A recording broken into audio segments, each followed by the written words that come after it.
बिस्मिल्लाहिर्रहमानिर्रहीम। अस्सलाम वालेकुम। मैं हूं डॉक्टर जावेद इकबाल फारूकी और आप मेरा यूट्यूब चैनल देख रहे हैं health and personal development.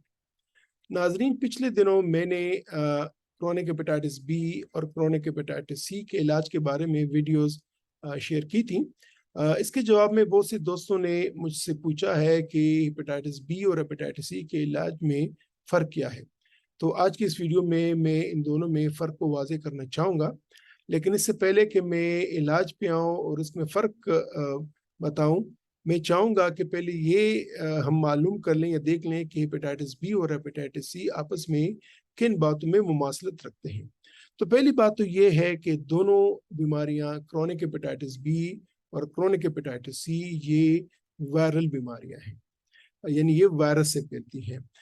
Hepatitis B HBV या हेपेटाइटिस बी वायरस से फैलती है और हेपेटाइटिस सी एचसीवी या हेपेटाइटिस सी वायरस से फैलती है। दूसरा दोनों में मसलत ये है कि दोनों किस्म के वायरसेस ये क्रोनिक हेपेटाइटिस या दायमी सोजिश जिगर बनाती हैं, जो कि बाद में लिवर सिरोसिस या काले अरकान में तब्दील हो सकता है और इसकी पेचीदगियाँ आ सकती हैं।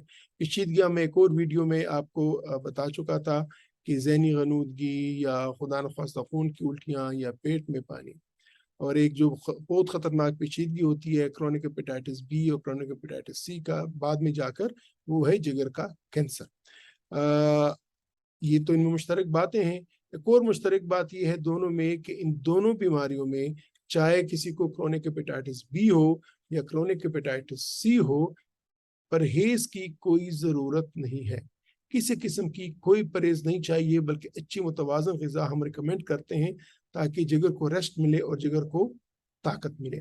और दूसरी बात, अगर किसी को खुदा न ख्वास्ता हेपेटाइटिस बी या हेपेटाइटिस सी बीमारी की तशख़ीस हो गई है, तो ये उस पे लाज़िम आता है कि वो अपने फैमिली मेंबर्स को, अपने अज़ीज़ दोस्तों यारों को इस बीमारी से बचाएँ। हेपेटाइटिस बी के बारे में तो अपने तमाम घर वालों को और क्लोज़ कॉन्टैक्ट्स को वैक्सीन लगानी चाहिए। इसके अलावा उसको मेजर्स करने चाहिए कि इंतकाल खून नहीं से बचना चाहिए, किसी को खून नहीं डोनेट करना चाहिए। घर में अपनी टूथब्रश, अपना रेज़र, अपना नेल कटर वगैरह ये सेपरेट रखना चाहिए। और ये भी मालूम रहे आपको कि इकट्ठा खाने पीने से, इकट्ठे बैठने से, हाथ मिलाने से, मुसाफे करने से हेपेटाइटिस बी, हेपेटाइटिस सी एक से दूसरे को नहीं फैलता। तो नाजरीन, ये तो वो बातें थी कि जिसमें ये दोनों बीमारियां आपस में मिलती जुलती हैं या आपस में मुमासलत रखती हैं। अब आइए इलाज की तरफ। इलाज ये है कि इलाज के बारे में ये कहूँगा कि दोनों का इलाज अल्हम्दुलिल्लाह मुमकिन है, अल्हम्दुलिल्लाह मौजूद है। क्रोनिक हेपेटाइटिस सी का इलाज पहले इंजेक्शन के ज़रिए होता था, जिसमें या तो हफ्ते में 3 इंजेक्शन लगते थे या फिर हफ्ते में 1 इंजेक्शन लगता था। उसके बहुत सारे साइड इफ़ेक्ट्स होते थे, उसके बहुत सारे मुज़र असरात होते थे और दूसरी बात ये कि तमाम मरीज़ उससे ठीक नहीं होते थे।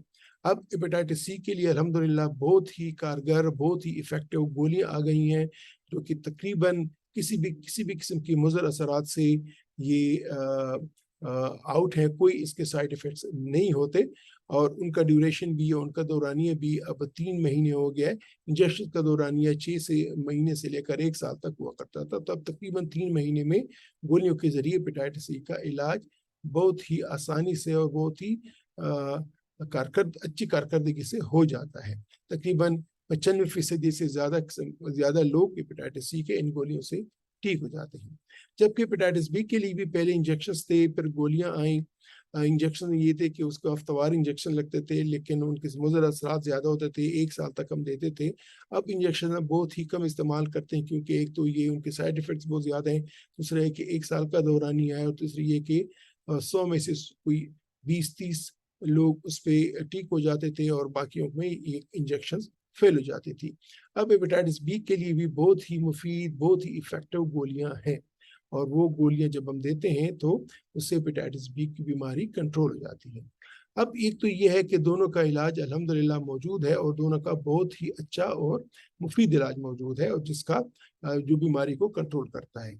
अब दूसरा फ़र्क, ये तो हो गए दोनों का इलाज, फ़र्क ये है कि जब भी अगर किसी मरीज़ को हेपेटाइटिस सी की तशख़ीस हो जाए, तो तकरीबन 100 में से 99 99% यानी 99% लोगों को इलाज हम देते हैं, और ये इलाज लाजमी हो जाता है। सिर्फ उन लोगों को इलाज नहीं देते कि अगर उनका जनरल सेहत, अमूमी सेहत बहुत ज़्यादा ख़राब हो, या जिनकी और ऐसी बीमारियां हो कि जिनकी वजह से उनकी सेहत बहुत ही गिरी हुई हो, या अगर हामिला ख़वातीन हैं या बच्चों को दूध देने वाली माएँ हैं, तो उनमें अमूमन आर्जी तौर पे हम रोक देते हैं जब तक कि वो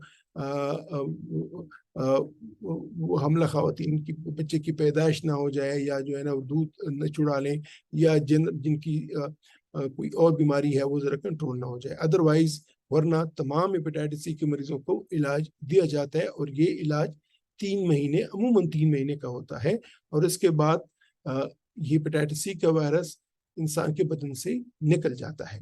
लेकिन इलाज के ख़त्म होने के बाद भी कुछ मरीजों में, स्पेशली उन मरीजों में कि जिनमें जिगर थोड़ा सा पहले से कमजोर हो चुका होता है, हम उनका फॉलोअप करते हैं। अब आइए हेपेटाइटिस बी पे। हेपेटाइटिस बी में हर हेपेटाइटिस बी के मरीज का इलाज जरूरी नहीं होता, तो ये तो पहला फर्क हो गया।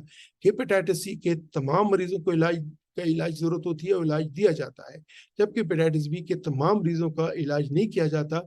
इलाज का दारोमदार होता है कि उसकी जिगर की हालत कैसी है, लिवर स्टेटस कैसा है, उसके वायरस की मिकदार कितनी है, और उसकी अपनी बॉडी की कुव्वत मुदाफ़त की कितना एक्टिव है, उसकी ALT लेवल्स कितने ज़्यादा हैं। लिहाजा अगर किसी शख्स को हेपेटाइटिस बी की बीमारी डायग्नोज हो जाए, उसकी तशखीस हो जाए, तो ये लाजमी नहीं है कि डॉक्टर आपका इलाज शुरू करेगा, और डॉक्टर पहले आपके जिगर की हालत को देखेगा, उसका स्टेटस चेक करेगा, आपके वायरस की मिकदार को चेक करेगा जिसको वायरल लोड बोलते हैं, और आपका कुव्वत मुदाफ़त की हालत को देखेगा, एक्टिविटी को देखेगा जिसको सिर्फ ALT बोलते हैं, और उसके बाद फिर वो आपको फैसला करेगा कि आपको आया इलाज की ज़रूरत है कि नहीं है। अगर वो आपको इलाज शुरू नहीं करता तो इसका ये मतलब नहीं है कि आप फारिग हो जाएंगे या बेफिक्र हो जाएंगे। आपको वक्तन फ़वक्तन अपना टेस्ट करना पड़ेगा कि खुदा न ख्वास्ता आपकी जिगर पे मुज़र असरात तो नहीं आ रहे, या आपकी वायरस की मिकदार वो ख़तरनाक लेवल तक पहुंच नहीं रही है। अगर पहुंच रही है तो फिर आपने इलाज करना होगा, डॉक्टर ने आपका इलाज शुरू करना होगा। एक तो ये बात। जिन हेपेटाइटिस बी के मरीजों का इलाज शुरू कर दिया जाता है, तो ये याद रहे कि तकरीबन 100 में से 99 लोगों को ब्लड प्रेशर और शुगर की तरह अब हेपेटाइटिस बी का इलाज सारी उम्र जारी रखना पड़ता है। क्यों? क्योंकि जब हम इलाज शुरू करते हैं तो हमारे 3 बड़े टारगेट होते हैं।